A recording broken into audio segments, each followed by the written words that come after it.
Hi, welcome to the Smoke Trail. I am sitting in my hotel room in beautiful Vancouver. It's a glorious day. It's also Callie Wallin's birthday, so happy birthday, Callie. I'm going to continue with some of the Q&A from last episode that I only got through a small number of them. And this next question is, I think, really meaningful to me after this weekend. I'm going to tell you a little bit about that. But the question is clearing up emotional blockages. How do emotional blockages impact leadership and what leaders can do to clear them? Well, I'm just coming off a unbelievably impactful, meaningful men's retreat that Yvonne Rados led with a number of individuals, and I had the great honor of serving as what they call an angel, which is someone who is there to hold space for the other participants. And this was a weekend retreat on Bowen Island, in a private residence. It was a beautiful setting.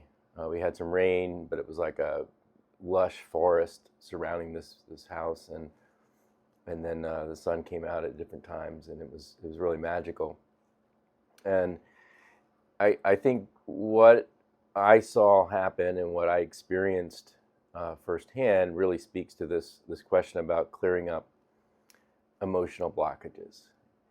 What I experienced was, I think it was 7 or 8 men who all were working on their own individual issues, who showed up bravely to look at their shadows, to dig deeper, to become better men.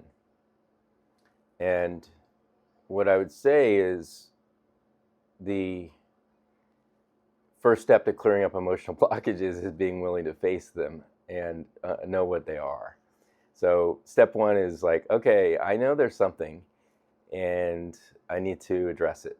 And so just showing up with an intention that I want to look at my shadows, I want to look at the issues that may be holding me back. I don't know what they are, maybe they aren't in my direct awareness, but I know they exist. And if I can identify them, maybe I can work with them. Just having that intention and that open stance is a game changer. You already begin to change by having that intention. So the first step is clearly just kind of recognizing that, and by the way, we all have these. There's no human is exempt, and it's just recognizing, okay, what are my issues? Some people have put more light on their issues than others. Those that have in all likelihood increased their consciousness, and all that means, and this is kind of teachings across the ages, but I think Sarah Alkeny, the alchemist, said it well in one of her videos about what is higher consciousness. All that means is you've integrated the lower levels into you. You've integrated your shadows. You've integrated whatever blockages there were. And so thus you can see things from a higher perspective. In other words, you see all of the implications, all of the issues. You have compassion for those who are facing similar issues. So just being aware of what issues there are, I think, is a huge step forward. Then going into the weekend, I think with the intention set and each person having their own individual kind of mission to examine that, I think being willing to let go and let the process happen. I think I said this before, but the fear of what might be uncovered is usually much greater than the actual work of uncovering things and facing them and working through them. It's always the thought of what might be there. Oh, I can't look at that. I can't face that. That's so horrible in my past. We don't talk about the past. This is something I've heard directly. We don't talk about the past. Well, that's fine. You don't want to talk about the past, but if you want to address things, if you want to clear things up, you've got to examine the past. You've got to look at it. Whether you talk about it or not, you've got to look at it yourself. And there's really no way to go through this without going through it. So you have to look at it. So the next thing is,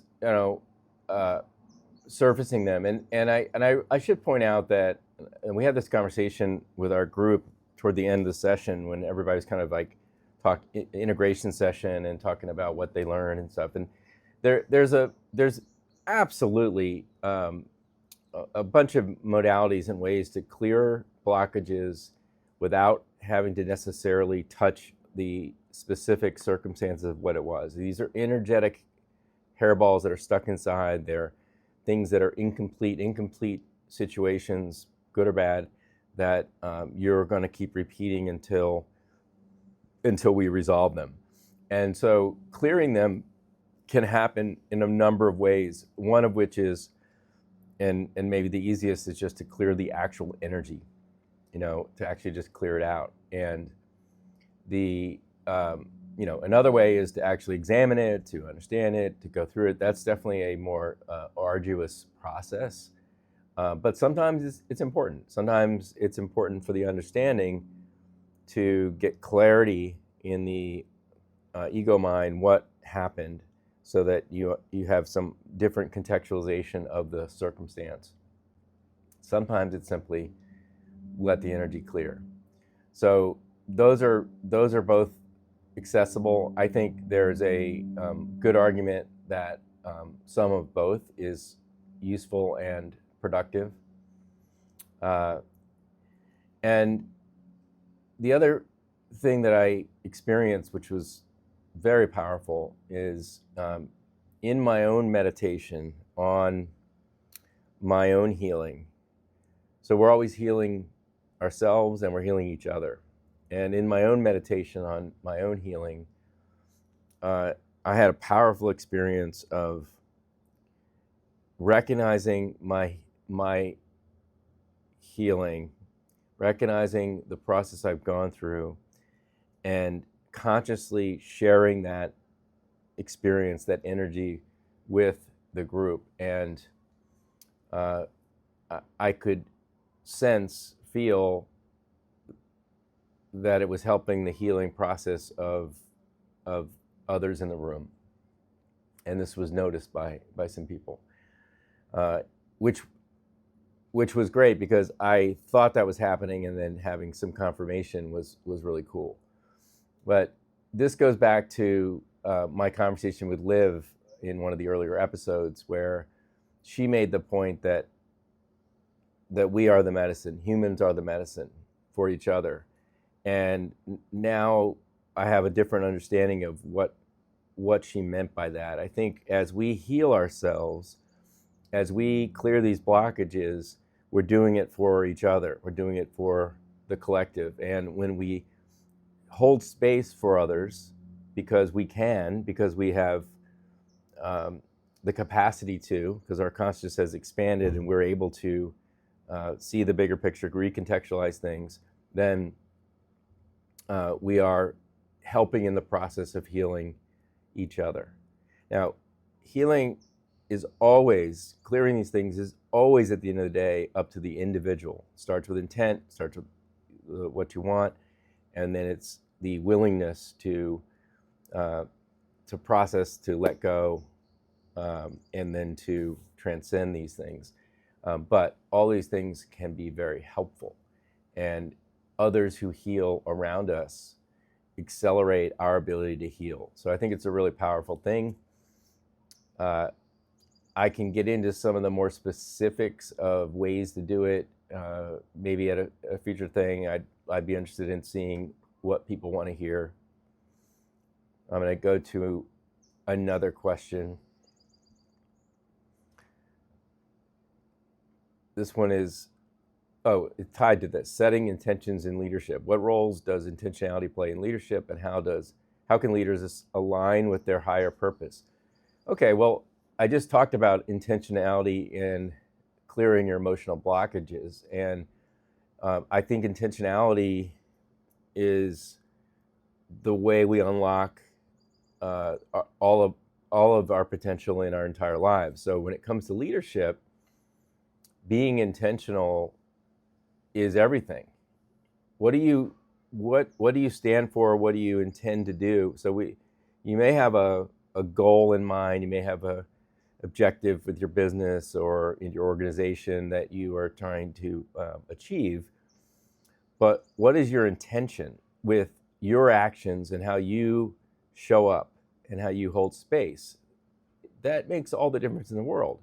You know, it's all well and good. We have a goal to hit a certain sales number or a profit number, or increase our customer base, or in the not-for-profit world, like Dignity Moves, we're working to raise capital for deploying it for unsheltered homeless and really helping people get off the street. It's all well and good if we have these goals, these intentions, or these bigger stretch goals, but it's how you show up day to day with the people that you work with, how you interact, what your intentions are you're putting out in the universe, and that makes a big difference. So if we show up with a heart center where we're not stuck in our ego mind, we're showing up present, and first of all, we notice so many more things. We're become aware of what are the people on my team experiencing, what are the things that we're seeing, are we encountering resistance,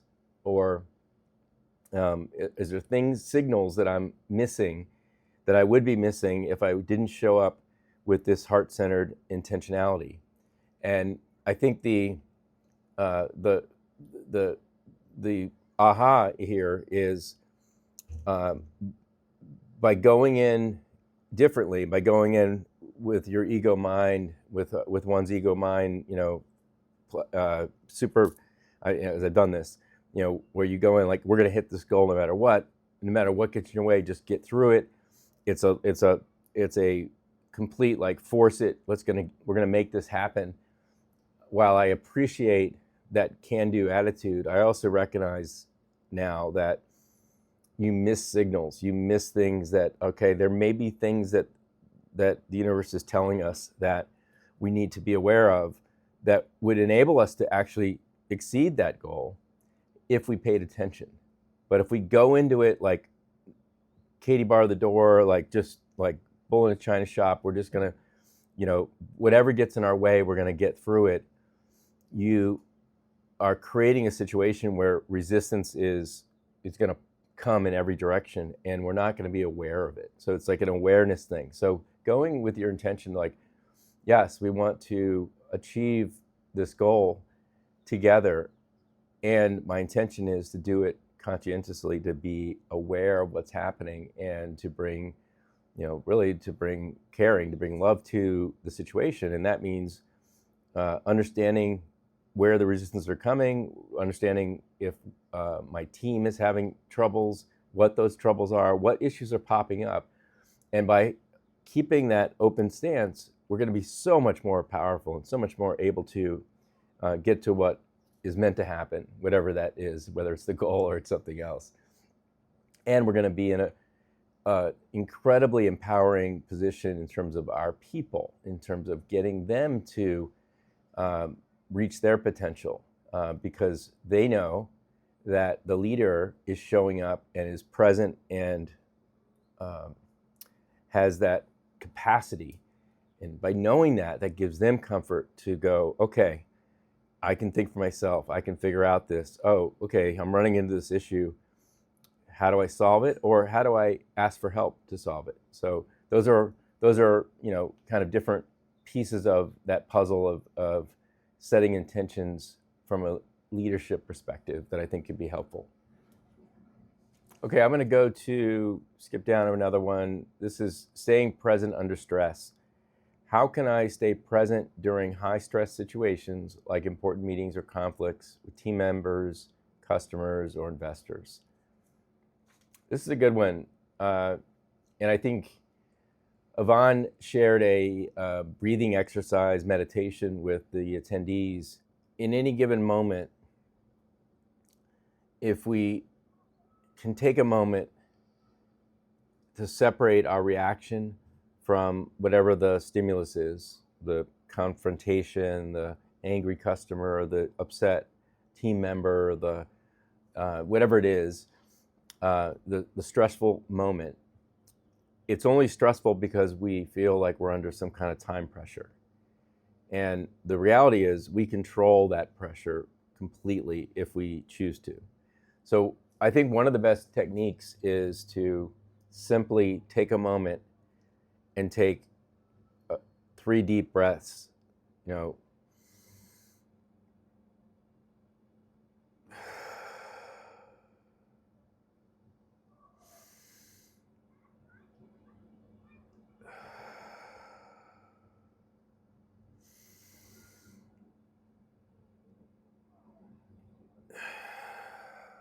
How long did that take? It wasn't very long. And just in taking that moment, which you can do no matter what, hold for a second, step away. If you have to go to the restroom, say, excuse me, I need a restroom, I'll be right back. Excuse me, I just need a moment. Step out of the office, step away, or just stop and say, hold on a moment, and do it. No one's gonna, they're gonna accept that. They have to, period. And when you do that, you give yourself time to kind of let the energy flow through and to give yourself time to respond in the most appropriate way that makes sense, without emotion, without undue influence. So just taking a moment and having some breaths in any stressful situation makes a massive difference in your ability to respond. So if we can do that, I mean, literally, I don't think there's ever a situation where you're actually responding under pressure. It's just when you feel like you have to answer someone, you have to answer them in the moment, and you're not ready. You can feel it. Like, I'm not ready. It's when you take a shortcut. You short circuit the process of your beingness, and you might lash out, you might become defensive, you might get aggressive. I certainly know that was one of my modes is, you come at me, I'm going to come at you 10 times harder. And that instant reflex, I still have it. I can feel it. If someone comes at me, I can come back really, really hard and really fast. And by having that moment to take a few breaths, I'm not lashing back out, because all that's going to do is escalate, right? That's all it's going to do. There's zero it accomplishes. It might feel good in the moment to have a good response, and but it's not going to help solve anything. So what I really want to do is take that moment, get separation from my ego mind, emotional state, and whatever is being presented with me, so that I can look at what's being presented and try to understand, what is it that's causing this? What's causing this anger, this person to be coming at me, this person to be upset with whatever the circumstances are? And it most likely has nothing to do with me. In fact, it probably has a lot to do with them. But what is it that's disrupted inside of them that I can understand? And if I can understand it, I can maybe not solve it, but I can at least not exacerbate it. And I might be able to dissipate it a bit, right? And get them to calm down. So people want to be heard, and they want to know that you understand them. They don't necessarily have to be right. They don't necessarily, they don't necessarily have to have you agree with them to be heard. So being heard means, let me restate what I just heard from you. So this is really hard to do if you're stressed out and you're just reacting. Someone comes at you, you did this, or this person did this in this team, and I can't work with them, and they're really upset. And you quickly come at them. There's just no way that you're going to be in a calm enough state to do this. But what you can do if you take that moment, have those breaths, is you can kind of reflect back. So let me get this straight, Sam. You're saying that Bob has behaved this way and this way and this way, and he's done these things, and it's disrupting your work. Am I getting it right? And just by reflecting back to him, Bob or Sam is going to feel like he was heard. And then it doesn't mean I agree with him. It doesn't mean I might think that Sam is, exaggerating and he's completely emotional, and I know Bob, and his intention was good. But that being said, this is how Sam's feeling it. So just by reflecting back, I'm in a better position to help navigate the solution. Hope that makes sense. These are really practical. Like, the thing that is so striking to me in this spiritual consciousness journey is how practical and useful it is to have a higher level of consciousness. This is not hocus pocus, just chase God, although there's some of that. It is literally, how do I be a better human, that I might be a better being, that I can stay present in every situation and make better decisions. This is what you want on your team. This is what you want to hire for. This is what you want to cultivate. And this is what you want in you. And, same thing with your family and your kids and everything else. Like, this is the thing that we all want. And you gain this ability by taking this path and having an understanding. So I hope this is useful, helpful, and I may come back with one more. Okay, vulnerability in leadership. Why is vulnerability important in leadership, and how can leaders practice it without feeling exposed or weakened? Well, this speaks directly to, I think, the acceptance of your leadership. The reality is, vulnerability is only seen as vulnerable when someone is actually vulnerable. Let me explain that. So, in sharing something that would be considered vulnerable, whether it's something traumatic in your childhood or your past, some mistake you made in life and work, it feels vulnerable because it's like, oh, you're sharing something that is like the underbelly. It's something that is like you keep secret, that is not exposed to people. It's not vulnerable if you have healed from it and you're comfortable with it. It's just a way to connect with people who are experiencing something or have done something similarly. So, for example, I drank heavily for many, many years, decades, and I don't drink anymore. I haven't made a big deal out of it. I haven't talked about it. A few of my friends know that it's been over a couple years, and it just went away for me because it didn't serve me anymore. But when I was drinking, I was highly functional, but it certainly was a negative to my health. It was a negative to my energy, and while I functioned and accomplished great things, imagine what I could have done had I been feeling great all the time, morning and night, and not spent a lot of my energy on that. Now, I don't regret, I'm not looking back on it that way, because it served me in certain ways. It helped me to cover up pain that was something I hadn't solved for yet.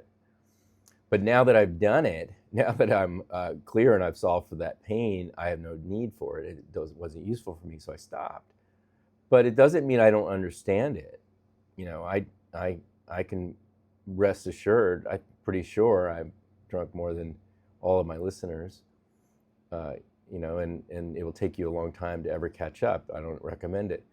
That being said, I understand it. I understand why I did it. I understand both the fun of it and I enjoyed it.